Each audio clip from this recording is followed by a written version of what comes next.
All right, you're heading into this game, got the 49ers against the Seahawks, and you're looking at the 49ers offense, one that's without a Debo Samuel, right? Does not having Debo Samuel worry you? And if so, who is that one guy that you think needs to take his game to the next level? It does worry me because of this. We all love what Elijah Mitchell is doing, even though I've been branded the Elijah Mitchell hater. But Elijah Mitchell, right, it has been out of necessity that he's Like had to do what he's Joe Williams.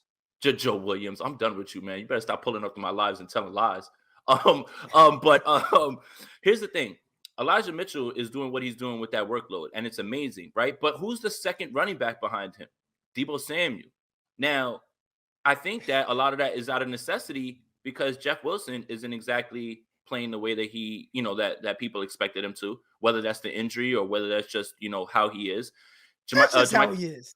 okay. I mean, look, all right. Yeah, that's fair but there's been other times where he's been pushed into duty and he's been a bell cow and he's No, 25, he 120. gives you. Listen, Jeff Wilson gives you a game or two where he does go crazy. But if you kind of look at his game logs over the years, a majority of his games aren't like these explosive outcomes. Right. He'll have But those games that really put him over the top and really pushes his yard per carry up. But for the most part, there's a lot of below average from Jeff Wilson. I like Wilson. I think he runs hard. I think he's a decent spellback, but I think there is an argument that even Debo Samuel is a better running back than Jeff Wilson. And that's fair because when you look at the numbers, he's the one who has 9 carries for 75 yards, and Jeff Wilson has what 10 for like 21. I just don't think he's like a 2 yard per carry guy. Like I don't think that. But hey, that's neither here nor there. That's what worries me, right? Is is if Elijah Mitchell has to take that beating, and then there's nobody behind him, right? Like it would be nice if Jeff Wilson could just give a little boost, like maybe 7 carries for like 42 yards. That would be great. That's six. Right. I know that's six a carry, right? Like that's not something that is usually what happens, but that little boost could help because it'll take the strain off of Elijah Mitchell. So that's what the Debo Samuel thing worries me more than anything, because if you notice the Jacksonville game, this past game, Debo Samuel was the running back behind Elijah Mitchell. Now that's gone, and it wasn't even like they could use him at wide receiver as much as they could. So that's the little part that worries me right there. Elijah Mitchell is going to get all the work that he can until he throws up at this point, but it would be nice to have someone behind him at least to pick up the slack just a little, right? Trey Sermon is obviously injured, but he obviously was something was going on with him. Jermichael Hasty's going to return. I'm not certain that he's that guy either. So that's the part that worries me a little bit is if the running game isn't as potent, now where does it go? Who does it fall on? Jimmy Garoppolo's got to do more in this game to win this game. He has to this week. He has to, I think. So it's got to be him. I believe that is the person that lifts them. Obviously, you're going to look at Ayuk and Kittle, but this has to be a little bit more of a Jimmy Garoppolo game this week. He has to be able to lift a little bit more now, like carry a little bit more now. Like don't it can't be one of those games where it's like, hey, run the ball, run the ball, run the ball, easy throws. Like he's got to make some big boy throws in this game. So I'm gonna push back a little bit Okay. because I feel like we do that, right? We do that with Jimmy Garoppolo where we kind of put him in this like, okay, he's Jimmy's only this, right? He's only this game manager. He can't, and everything has to go. Jimmy, you can't throw interceptions, you can't miss passes. Like we got to put more on your shoulders. And then he goes out and has a game like he did last week where everything we were saying those things before the game against the Seahawks. And he missed early on and he threw the interception and you saw him get, a scolding by Kyle Shanahan. I thought Kyle was And saying affirmations. He was like, "Yo, I love you, Jimmy. You're great, man. I know, and throughout all that, still Jimmy Garoppolo made the necessary plays Mhm. to be able to win the game. Now, and with that, you do need a little bit of help from the defense. That was a good job by Alshire getting the interception, setting up a short yardage situation. I believe 49 scored like the next play. So obviously, like, what I'm saying is, I think I don't think that it's gonna be all on Jimmy to have to play above and beyond. Now, earlier this week, I was saying, like, okay, Jimmy, like, you're the one that step up without Debo being in there. But I think I've seen enough where Jimmy's still in games where he doesn't go above and beyond, right? Like, we're not expecting him to turn into Matthew Stafford or what that Oh, might you not be don't need that to be example because that. Stafford's playing like ass right now. But Well, you know what I mean? Like, go above and beyond what we're comfortable with him doing. I think he can do what he's done over the last few weeks and the 49ers still win. Yes, you're probably relying a little heavy on the run game. We'll see what the Seahawks do. But the Seahawks, I mean, even in the last game, you watch that game. It was Trey Sermon. He had a big game, almost 100 yards rushing or Mhm. close to 90 yards rushing in that game at a decent clip. Obviously, you had Trey Lance in that game. He was able to move the sticks with his legs. But I think sometimes we look at Jimmy Garoppolo and we kind of, okay, this is a big game. We have to win this way or we're not going to be able to come through. And I think he's shown time and time again, like, no, I can play my game and I can miss some throws and I can potentially throw a pick, but also I can do these things well enough to where it still contributes in the win, which brings me to one of my next points. Jimmy Garoppolo, I just saw a stat. They showed the 5 quarterbacks with the best winning percentages since 2017, which essentially is when Jimmy Garoppolo starting for the 49ers. And he was 4th in that list, actually ahead of Aaron Rodgers, and he had really good company with him there. So Jimmy, Well, I think there's multiple ways he can. I don't think it has to be perfect. I just think the way that you typically have to win with him isn't ideal. I think that's what it is. But I don't think Jimmy has to go above and beyond to come out with a W well, against the Seattle Seahawks. I guess what I'm trying to say is that sort of game that he played last week is fine when Kirk Cousins is the other quarterback. But if you let Russell Wilson hang around, like this is what I mean. Like, I don't need Jimmy Garoppolo to be anything that he's not. I just need him to be a little bit more, just a bit more, like a little bit more, right? Like, But Cousins is playing better than Russell Wilson right now. hey, but it don't, all right. So, but Croc, we just talked about it. Throw out everything that's happened with Seattle, bro. Okay, Like you're this, right. You're this right. is You're right. You're this right. is You're right. this is definitely going to be a Russell Wilson. All of a sudden finds it, and all of a sudden he's playing well again. Like this is what I mean, bro. Like this is the boogeyman. This isn't Kirk Cousins on the other side, man. Like Kirk Cousins has been playing better than Russell Wilson, but you know for a fact that if you allow, like we talked about it after the Washington game, right? I literally was scrolling down my Twitter, right? When they got the ball with 2 minutes, they were like, here we go. And what happened? I know I tweeted that. I said just enough time for him to work his magic. Just enough time. And then look, boom, boom, boom, 3 plays. They were 3 and out every single drive before that. Boom, boom, boom, 3 plays, touchdown. And that's the point, bro. Like, that's what I mean, right? Like, you have to leave no doubt. And you can't let him linger. You can't let Michael Myers. But I don't know if it's him. I don't know if there's anything. Again, we could go back to the game 2000. I know, guys, it's not 2019, but 2019 49ers played in Seattle. Jimmy Garoppolo was as sharp and efficient as I've ever seen him. He completed 18 out of 22 passes. And there was like one drive that stalled. And for whatever reason, the 49ers defense wasn't able to get off the field. And it ended up coming down to a play on the goal line that won the game. In the game where Jimmy Garoppolo was really good. He was really sharp. He was really efficient. He was moving. That's one of his better games. He threw the ball downfield to Kyle Juszczyk, Debo. and even then it wasn't. So I don't even know if it's really about Jimmy Garoppolo. I think it's just about what Russell Wilson is going to show up, and I don't know if there's anything Jimmy can do about that. Right, and I hear you on that. But if Debo was here, then it wouldn't have to be a little bit more from Jimmy, right? Because Debo obviously alleviates all that with those tunnel screens, and he's so good with the ball in his hand, right? Like I just think that you got to lighten that box a little bit, make some throws to Kittle, get him involved, get Ayuk involved, obviously. So that's what I mean. Like I'm not asking for Jimmy Garoppolo to be something he's not. I just need a little bit more, right? Like you can't start slow in this game. You can't allow that crowd to get loud, because you don't know how he's going to bounce back from that, right? Like that's my thing, right? So maybe I'm being overly worried or whatever, but it's more me just being paranoid about the fact that Seattle's on the other side, bro, and I just don't know what's about to happen, man. And and not just Seattle, it's Russell Wilson. It's Russell Wilson, right? Yeah, that's it. He's the boogeyman. Yep.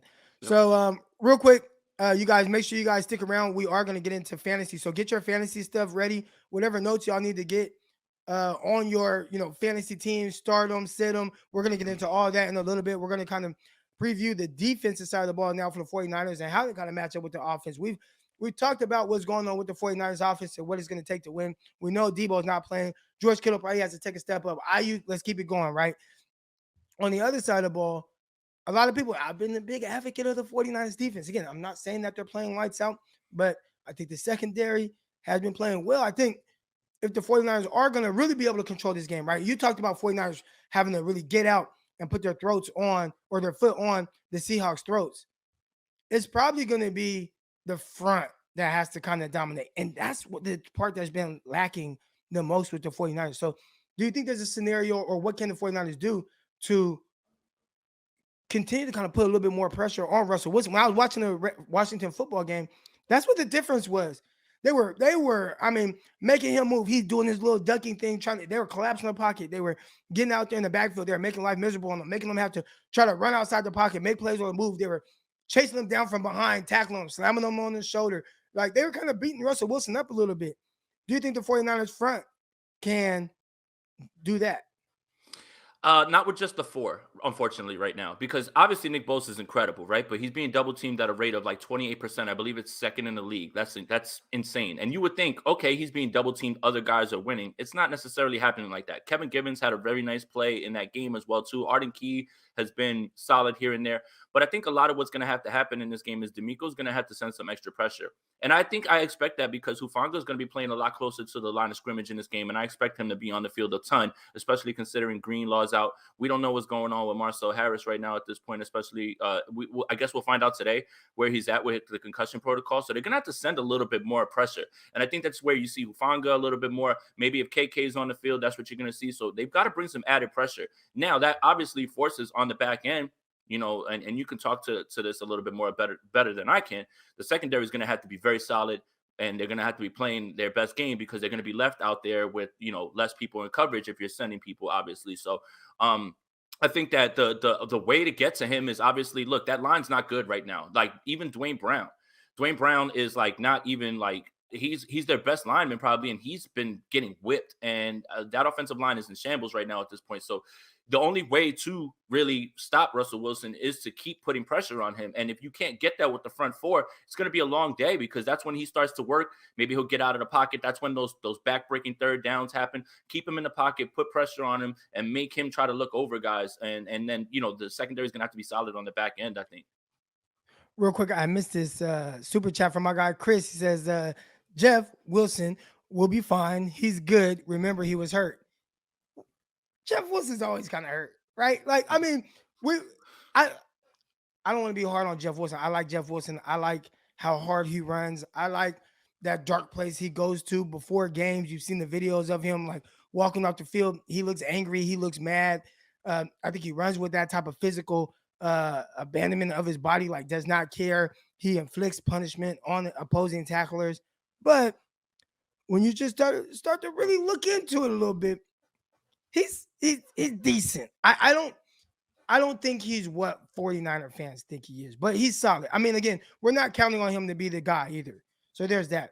I think if you do, ideally he's good in the spell role. We've seen games where he has had to be the guy, and he's had big games. And I'm like, damn, where's that Jeff Wilson consistently? Because it's just not there consistently. But maybe they don't ask him to be this big yardage, big gang guy. He's just run straight ahead as fast as you can. Maybe make a guy miss, run through a couple people's chests, and that's what he's going to be. So, but yeah, he was hurt, but I think he kind of always banged up a little bit. So now we're getting to it. So you're a Jeff Wilson hater. All right. I like this. I got it. Oh, man. I like Jeff Wilson. Maybe I am a Jeff Wilson hater. When it pertains to the 49ers, right, and we're, getting back to the defense, I did see somebody talk about Arden Key. And Arden Key, where was it at? Can't find it. But anyways, Arden Key, oh, here we go. Thoughts on mixing in 5-2 with the LB's injuries. Okay, so 5-2, that's a 5-man front with 2 linebackers. I don't know if they'll go that route. That would be something that's interesting to see, like how they kind of balance that, right? Like wanting to get more guys in there, depending on what the Seahawks want to do. But it sounds kind of like the Seahawks have done a little bit more 3 receiver sets. And that's kind of contradicting what we've thought of the Seahawks, which have been more of a, hey, we want to run heavy, power. We got these backs. But right now, maybe it's because they don't have that power back right now. They've gone a little bit away from what their identity is. And maybe that's been the issue with Russell Wilson. But I think this is a game where you potentially could just play more nickel. And with guys missing, and we'll see what's going on with Fred Warner. I heard yesterday he was on the sideline running around, had a helmet on. He's trying. So Fred's trying to play, and we'll see if he's able to play. But it is encouraging to see him, have his jersey on, have a helmet on, running around on the sideline, do those things. But with guys going out, this just might be more of a nickel-heavy game for the 49ers. And one thing I will say about the 49ers having to play more nickel, and that's with Kawhi Williams in there. Kawhi Williams, he's good around the line of scrimmage. He's good, against the run in that area. From what I've seen, like I see him make enough plays to where okay, I'm not really overly worried about him. Also, what you could do is go big nickel, where essentially you do have 4 down linemen, you do have 2 linebackers, but maybe you make Hufanga, a nickel. He obviously, is more of a will type position, but just a big nickel role where you still have some of that coverage. You don't lose that, but you still have some of that physicality around the line of scrimmage, whether it's Hufanga or whether it's Tart. 2 guys that can play kind of in that role and really help. So I don't know if you have to go 5-2 here, but I think you can go 4-2 with an extra DB on the field that can still help versus the run. Yeah. And I mean, it's gonna fall on D'Amico Ryans to be creative and find ways to create the pressure and keep it going. I mean, obviously the Fred Warner thing, we'll see if he's gonna play. I'm probably not counting on that. The way that I've been thinking about this game is that he's not gonna play. And you know what? As much as you need him this week, it probably is smart to make sure that he's good because you're going to need him for much longer. Same thing with Debo, right? I mean, it couldn't have happened at a worse time, but at the same time, you have to be smart. But it's going to fall on D'Amico Ryans to find ways to keep Russell Wilson in the pocket, man, and don't allow him to get those backbreaking first down runs. Like those are the ones that worry me, right? And like we talked about it right after the Washington game. I don't think I've ever seen Russell Wilson get caught from behind as much as he was in that game. So I don't know what's going on. But again, at the same time, throw everything that you saw, the last few weeks out because, this will be the week for him, right? Right now, we, haven't really gotten to the secondary as much yet. You have, DK Metcalf out there. You got Tyler Lockett. You got the kid from, Western Michigan? Dwayne Eskridge.